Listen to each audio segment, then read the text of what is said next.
So again, welcome. Thank you again for welcoming me to be with you this morning. I'm so glad to be in your beautiful, sweet space together.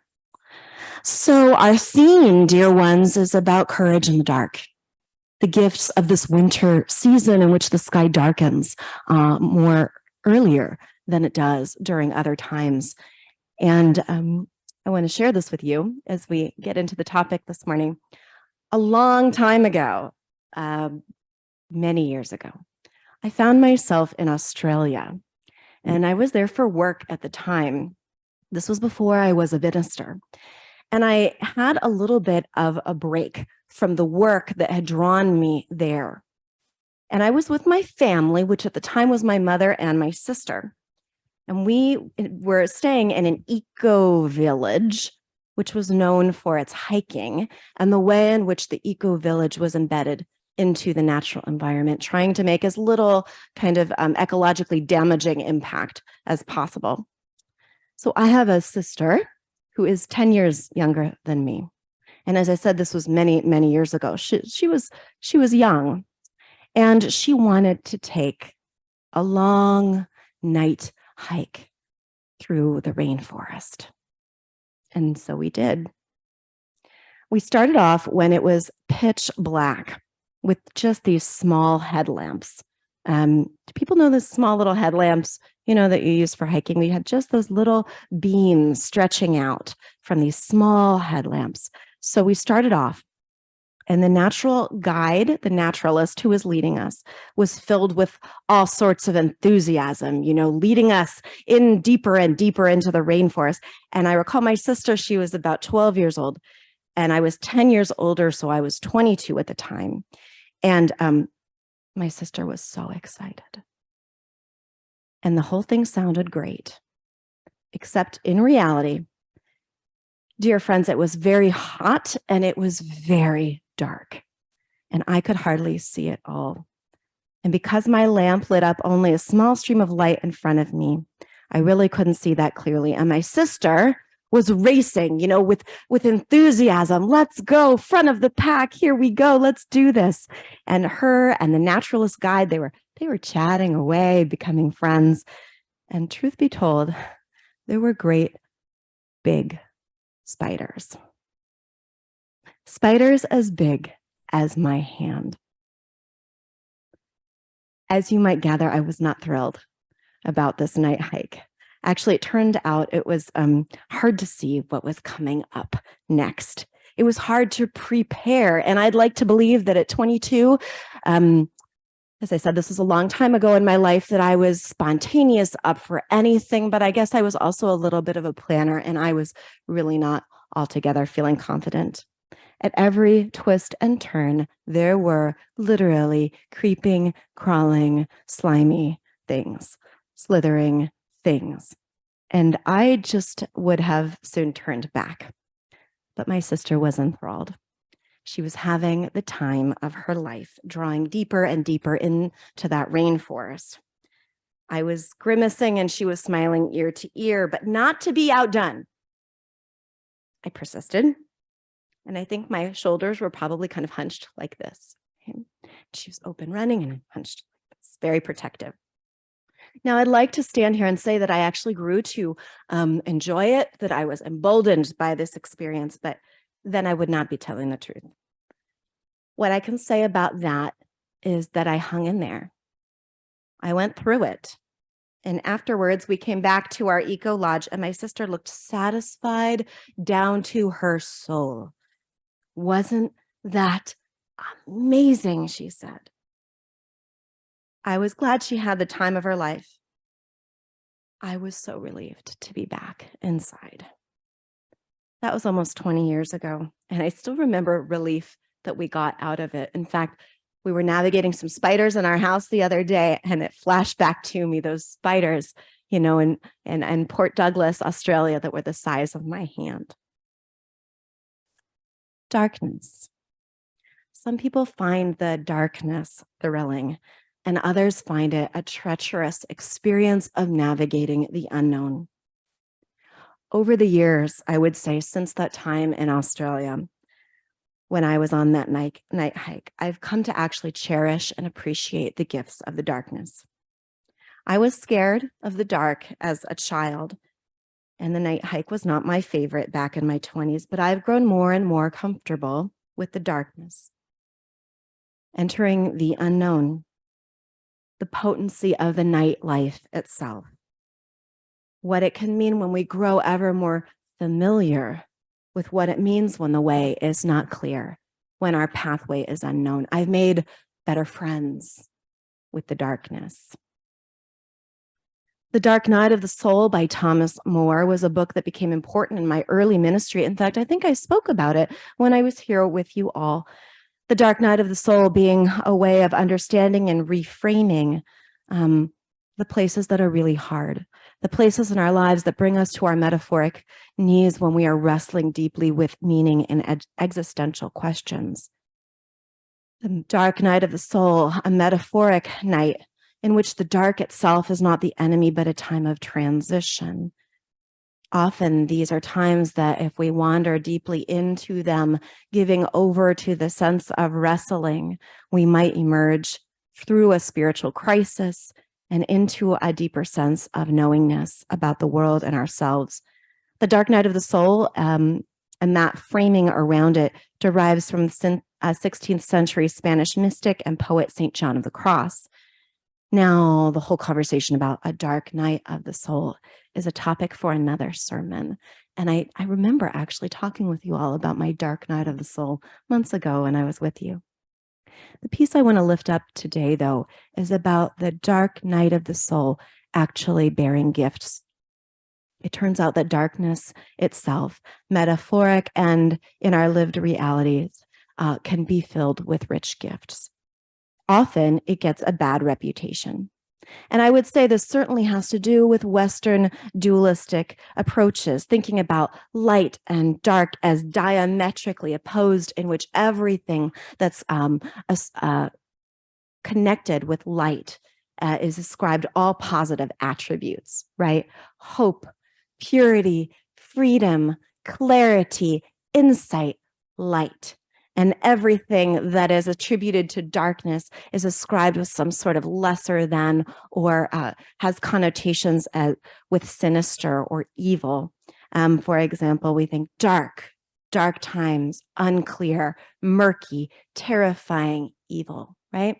So Western binary thinking will split things in two halves, light and dark, and we can be sure that this maps onto a sense of racism, intrinsically ascribing whiteness with everything good and the color dark with everything not good.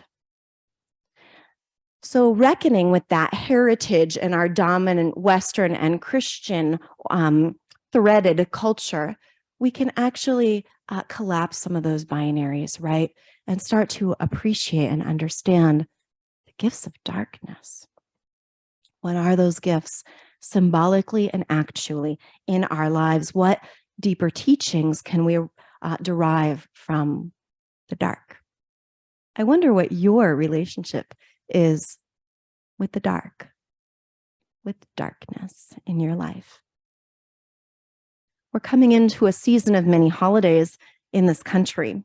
I wonder if some of you are familiar with Watch Night. Watch Night is a late night Christmas service, Christmas-related service, often in Christian churches. It's held on actually New Year's Eve. Many historically Black churches hold such services that date back to December 31st, 1862, when slaves here in the United States were waiting for soldiers to deliver the news of the Emancipation Proclamation that was supposed to take effect on New Year's Day, January 1, 1963. And so people were waiting in the dark, waiting to hear the news of the Emancipation Proclamation. This is the Watch Night service that's now a historical part of many Black churches. There's a Sikh activist named Valerie Kaur who gave an address as a guest interfaith speaker at a Watch Night service at the Metropolitan AME Church on December 31st, 2016 in Washington. It became known as the Breathe and Push Address. Listen as I connect this to the theme of darkness for a moment. Valerie Kaur is a lawyer, an author, a documentarian, and an interfaith activist. She's Sikh in her own tradition. She's also a mother. And when she was invited to be a guest at a watch night service so many years ago, she was reflecting on the difficult times. This was 2017, Trump in office, taking office, and she said this: "What if this darkness is not the darkness of the tomb, but the darkness of the womb? What if our America is not dead, but a country that is waiting to be born? What if the story of America is one long labor? What if all of our grandfathers and grandmothers are standing behind in a row, those who survived occupation, genocide, slavery, Jim Crow, detentions, political assault? What if they are whispering in our ears, 'You are brave'? What if this is our nation's greatest transition? What does the midwife tell us to do? Breathe, then push. Because if we don't push, we will die. If we don't push, our nation will die. Tonight, we will breathe. Tomorrow, we will labor in love. Through love, and your revolutionary love is the magic that we will show our children." I love her speech. I think it still rings true. In the times of darkness, metaphorical, and also in the time of winter, I think of Valerie Kaur saying, "What if this is not the darkness of the tomb, but the darkness of the womb? Breathe," the midwife says, "then push." This is the direction of life. It has always been thus. I think of her words. And as we enter this time in which we're going to arc towards the winter solstice, I know you all will celebrate this as people prepare for Christmas, as we get ready for Hanukkah. I'm a Jewish Unitarian Universalist. We're getting ready for Hanukkah in my house. As we all journey into the season of darkness, embracing long nights, I wonder, what is the richness of this place seasonally? Can it be a place of possibility, a place where we navigate the unknown, growing still, not moving so fast? Might we hibernate a little bit, incubate a little bit, find magic, mystery, a sense of adventure that is invigorating in a different way? Might it be a place of holy rest, helping us prepare for holy unrest? Can it be a place of respite, a place of renewal? Can it be a sanctuary behind our eyelids closing, blocking out the light for just a bit so we can listen and see and be in a different way? This is not just a rhetorical question.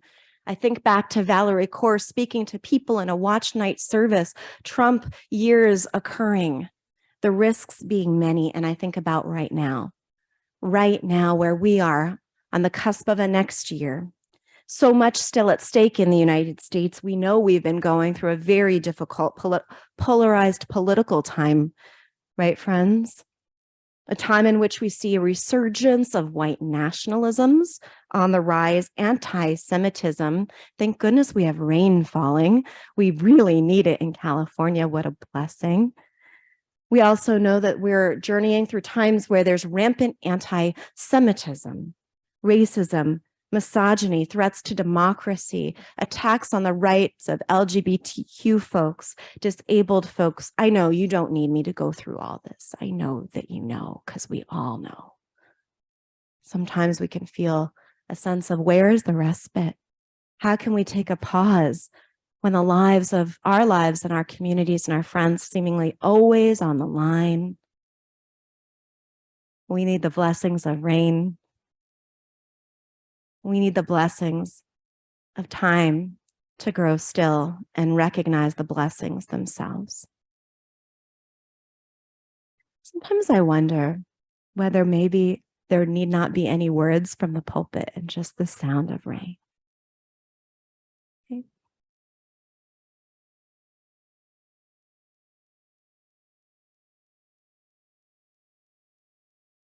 Amen. But I will tell you a few more words. The word for courage comes from a Latin cor, meaning heart.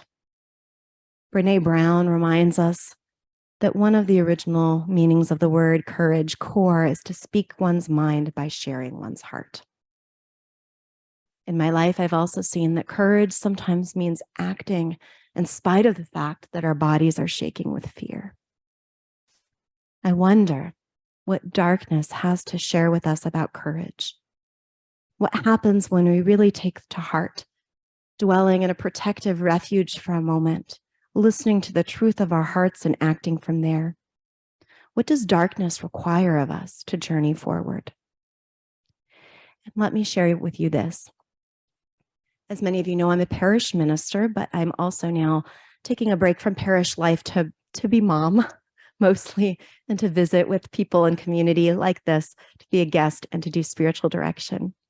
One of the things I've been able to do in this time is visit as an art docent in the Petaluma Public Schools, visiting my child's classroom. Like many public schools, they don't have a lot of money to do art. It's one of the first things that's been X'd off the budget, let's say. So they have art docents come in to offer guest art lessons. I've been such a volunteer. Last week, I went into my child's classroom with a bunch of second graders. They were so excited to do art. The project was this: Aurora Borealis. Let us talk about the night sky. The canvas that we presented to the children was not a white piece of paper. It was a dark black piece of paper. We gave out chalk in all different colors so that they could create landscapes.